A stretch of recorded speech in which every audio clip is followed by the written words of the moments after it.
Hey you guys, it's your girl Pinky and I'm here at Zoomwalk Middle School with my friend Armando of Arte. Alright, Armando, what do you do? Tell us about yourself. I'm a muralist artist here in the Oak Cliff, Dallas area. That's what's up. So I see this awesome artwork behind us. Is this one of your pieces of work? Yes, this is one of the murals that I'm working on right now.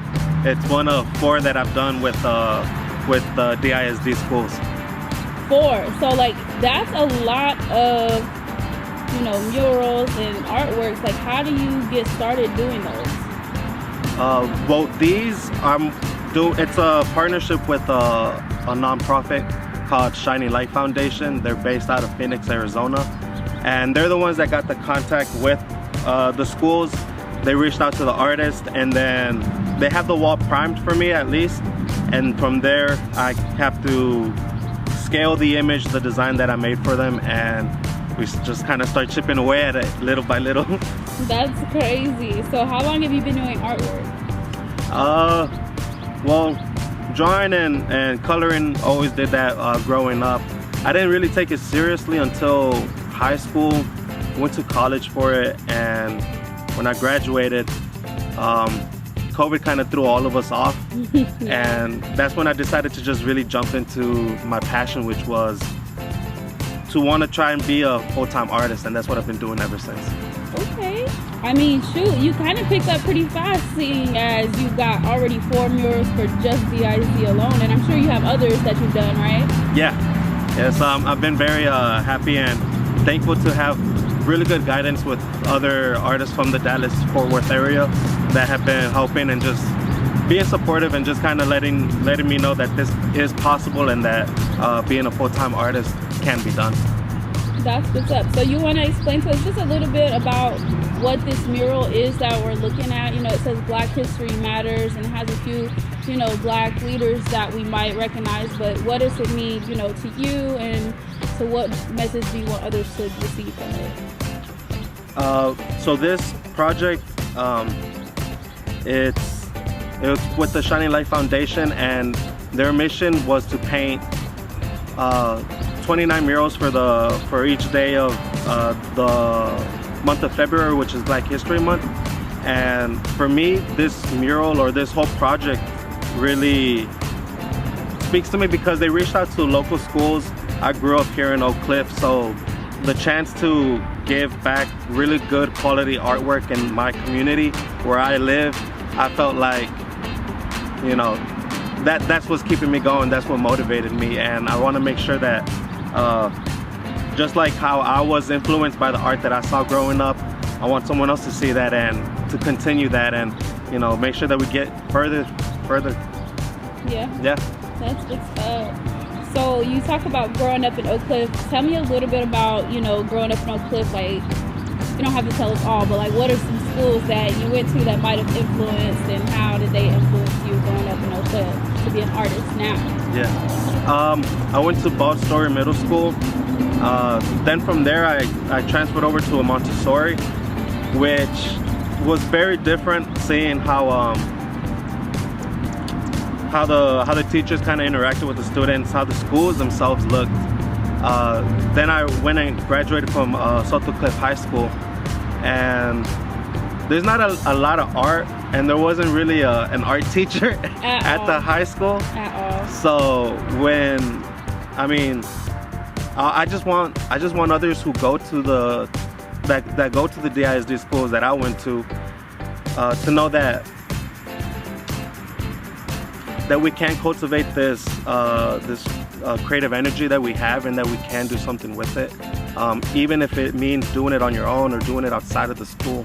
But I feel like seeing murals and seeing public art, you know, it's an access to everyone. Literally just drive down the street or see it as you walk by. It reaches more people, and I feel like that's much more impactful than, you know, kind of having something in a gallery space where you have to walk in and have to know about it. I feel like this kind of lets everyone really enjoy art, and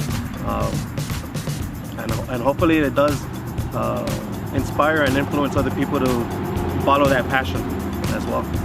That's dope. I really think that's awesome for you to want to give that out to others. Tell me a little bit about, you know, your family life. Like, was your parents or anybody around you motivating you to be creative, you know, growing up, or saw your talent and was like, dude, you got to do something with that? Like, what was that like for you?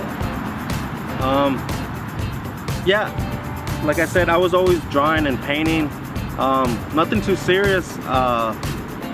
And the good thing is, at least my parents would ask me like, well, what do you want to do? What are you like passionate about? Where do you see yourself, you know, after you know, try to get out there in the world? And I didn't really know. The only thing I knew was I could kind of draw, I could kind of paint, and I figured, you know, maybe this is what I want to do, you know. They did kind of try to, I mean, like anyone that cares about that cares about you, they're gonna try to make sure that, you know, they don't want to see you fail, pretty much. Definitely. And that's definitely the thing that I saw from my parents. They didn't want me to fail trying this freelance art or being an artist. And for a while I did kind of have to go against them, but they see what I'm doing now. They see the art that I'm giving back to the community, and they see the quality of it, and they're like, you know, they're like, you got this, you're doing it. Good, huh? Yeah.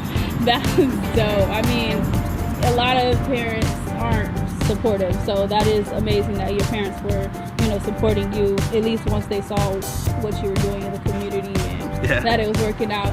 Did you have, you know, like a corporate job, and like, you know, you said COVID kind of pushed you to do more? Like, how was that transition from, if you did have a corporate job, to now being your own artist, or what do you know? I did work a little bit as a salesperson for like this weird pyramid scheme type deal. So the good thing that I did gain from that was at least like how to sell.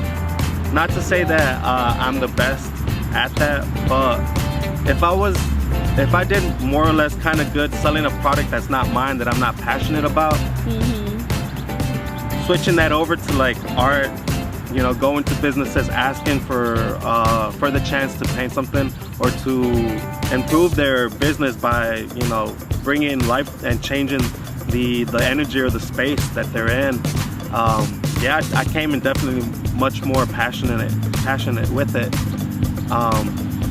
And COVID for me really kind of stepped me out of my comfort zone, because for a while I did consider just being an art teacher or just playing like something safe, instead of ever actually taking that leap.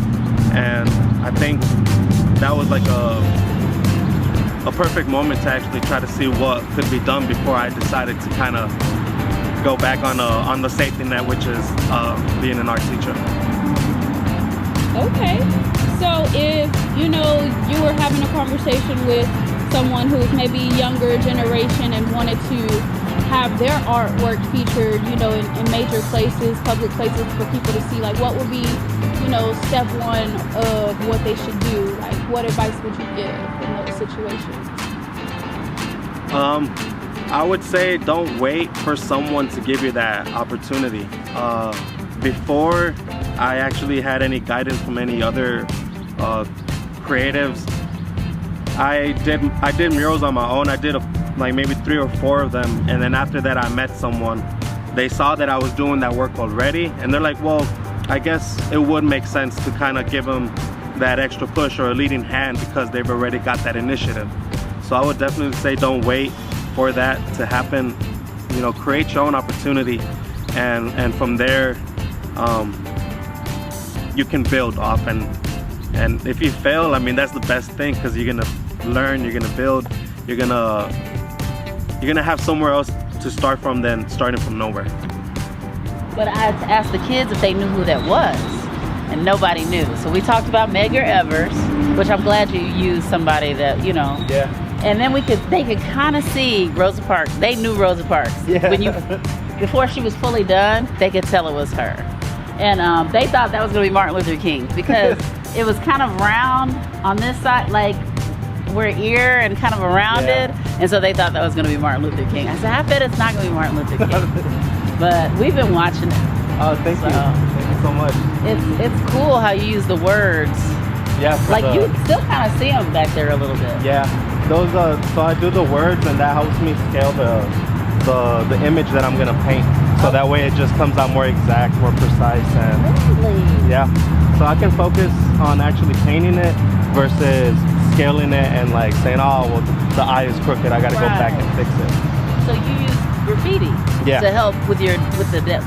Definitely a motivation, you know, to see you doing this at this middle school that I grew up around, and you know, seeing that somebody who came from the same high school that I did is actually out here making moves, and it's very motivational for me to get on my ish, you know, and do great things.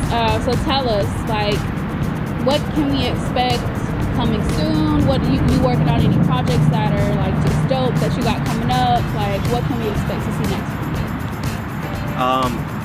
So I am taking a month to take a vacation in Mexico, and in Mexico I'm excited to paint at least 2 or 3 murals out there. So I mean, that's big though. Yeah, that's definitely big. A whole nother country. You're like spreading your wings and taking off. Like, yes, that's and dope. I mean, that's definitely the next thing that I have in mind, is to expand